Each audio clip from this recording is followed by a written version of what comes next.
Well, I've thought of a stealth test.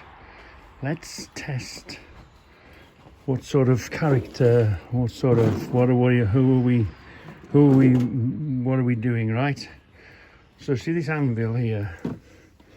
Yeah. I know it's got a broken end on the end of it, but let's put this anvil as a test. Let's ask him what he would give for this anvil, and where would be when would the emergency phone call come in and I've got to rush off. If he says, Reggie, it's really valuable because you just can't get hold of them, they're not about, hard to get, it's worth a lot more.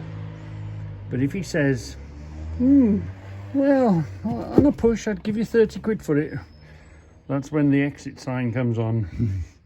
So if I can film it and I can catch it, I'll try to remember, and we'll put the anvil test.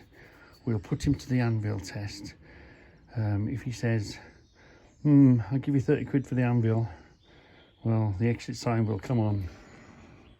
So this is just a quick film for James at Time Flies in the Shop. It's a warning, James, because be careful when you buy one of these, because you might want to buy another, and then maybe another, and then possibly another, and then you might be going into the grounds of soldering iron or ioditis because you want another, and you want another one. So be careful when you buy them, and especially when you clean them up, because they look great. So don't be careful you don't suffer from, I do, soldering ioditis, shall we call it. Oh, here we are, look. My visitor did come. Because of the job he does, we're going to keep his face low profile. So anyway, we've had a visitor. Have you enjoyed yourself? Mate, it's been brilliant. Lovely to share stories and learn a little bit. Fab, yeah. Yeah. Your missus is very long suffering, I'll say that. Because I didn't think I could find a garage with more stuff in it than mine, but oh my word, I'm an absolute amateur, and I bow at the greatness that is Reggie. Well, you know, getting us by fluke, you know, Yeah. Wow, by being a bit of a obsessive, you know. Really impressive. Yeah, love it. So we're going to go and see. I'm going to see if we'll look at a few more other things, and then we're off to see Tone. Yeah. So my visitor did turn up, and he has shown me proof that he's not a baddie. He's not a crook. That's versus the face he's missing, you know. Right. Brilliant. Really good. Oh, I forgot to tell you the first rule. The first rule you have to do when you walk in here is you have to go, wow. Wow, yeah. Wow and wow again.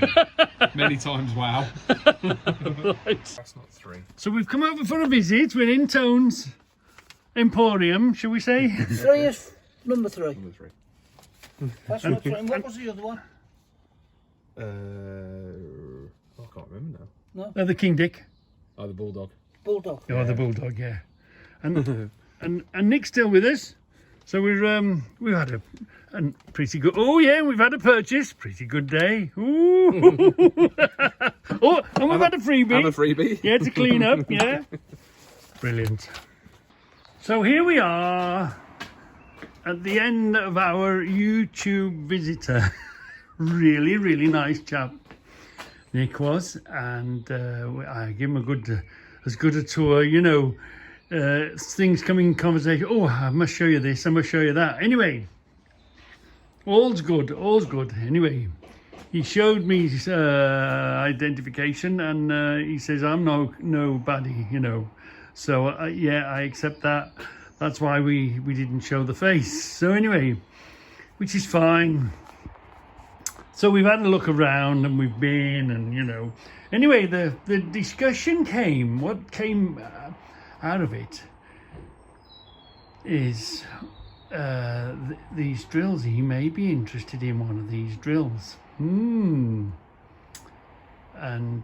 so it's a fantastic subject to discuss, because what you have to know what you want and what stage you want it at and what you want to do with it and what pleases you. Now they're not in the perfect light because of this roofing. Do you see this blue roofing that we have here? So it doesn't put them in the right light. But here we are. Hello. I got distracted mid-flow. So the thing is, how do you value anything, especially this? You know, to some people that's a load of tut. To other people, it's fantastic. So do you buy an old rusty one, seized up, clean it up yourself and save money and say you've got one? Do you buy one that somebody else has put time and effort in and has cleaned it up and painted it and made it look nice?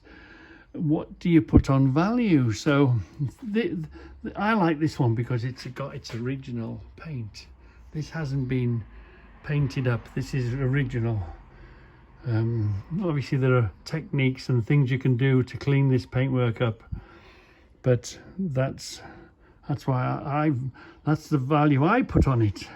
Now this I didn't pay much. Well, I paid half. Here we are. I paid half the value for this one than I did for that one, but this was seized when it came. But it's old and it's, you know, it's and it's got no paint on it. Do you want it painted? Does it matter to you? A little bonus I didn't know about, but this came with it, so that was a bonus. So that was okay. I was happy with that. Goodbye. Same as this. I did pay a bit much for this because I didn't have the arm, but this has got the arm, so I was going to copy it, or I bought this specifically just for the arm, and not necessarily steal the arm off this, but it gave me an idea or a copy how to make. So if you wanted to buy this, would you have to buy this? Or if you wanted to buy this, would you have to buy that just to have this as a copy? Yeah. It's a question. How do you put value on anything? That's the one man's value is one man's tut, isn't it? So it's very difficult to value what you have to make up your own mind, and because it's your money, you have to decide the amount of money you're willing or not willing to spend. Yeah, so it happens to be these 3 drills here are a perfect example of what is value, what isn't value, what path do you want to take. Like this now, it hasn't got a stand on it, it's nothing, but somebody could create value and put a bulb on that. So would you buy that cheaper and say, well, I'll buy that, then I'll make a nice stand for it and I'll paint it and whatever, or do you need it for parts or whatever you need? I don't know. Maybe you've got one with a broken wheel, so the wheel doesn't exist, so you'll have to buy this so you can get the pattern off this to be able to make a wheel. It's not easy, is it? It's not easy at all. So I wouldn't want to buy one and you know, lose money. You'd say, well, all right, I've hung on for it this long, I'll hang on for it a bit more. Maybe they'll come up again. Because these have generally, I have noticed these generally, when I was looking at them, they were a higher price and I paid a slightly higher price for them. And I look at them now, they're less of a price, but not always in the condition that you want them to be in. So it's not easy, is it? It's not easy. Let's just look at 2 more drills. So this is another example, look. Not got the right handle. All the top bit is missing, but I just fell in love with it straight away. As soon as I saw it, I didn't care that it didn't work and it had the top bit missing. For the price I paid for it, I fell in love with it. So then I bought this one. Oh, actually, there is a lighter here, Steve. Then I bought this one. So I bought this one with in mind that I had this piece so that now I could remanufacture, remake it, whatever. I've got a copy, haven't I? I've got a copy. So should I want to refurbish that, make it worth money, or, you know, bring it up to like new, I'd have to have this to copy the parts. So I bought this one. And this one I bought, I thought I was going to get another 103, but I got a 105 instead, which turned out to be a bonus. Yeah, it's a personal choice, what you want, what you're looking for, and how much you're willing to pay for it. And, you know, and then if the seller is willing to sell it for that price or not, it's a hell of a dilemma. Yeah, so some people would look at these and say, it's a load of tut, no good. Same as that, would have looked at that, unworking, it's a load of tut, it's a load of scrap. What's the beauty is in the eye of the beholder. But anyway, yeah, overall, all in all, was a really nice experience. It's nice to be nice. And let me tell you something that Nick let me into, a secret. Not a secret. Did you know? Here we are. Here's a hit. Did you know? Where's my glasses? Hold on. Right. Did you know? Where did the name Baco come from? Did you know? Now, this is why we all need to talk to each other. Now, I didn't know. Maybe you did. And he said to me, this is the oldest Baco that I... see, B-A-H-C-O. So it's B-A... horse, B-A-Co. So that's where the name comes from. Baco. B-A-H-C-O. B-A-H-C-O. So that's what Baco means. Baco is B-A-H-C-O. Wow!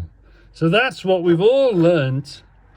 That's what we've all learnt. And if it's got this name on it, of the Bacos that I've got, this is the oldest Baco. Isn't that brilliant? Isn't that lovely information to share?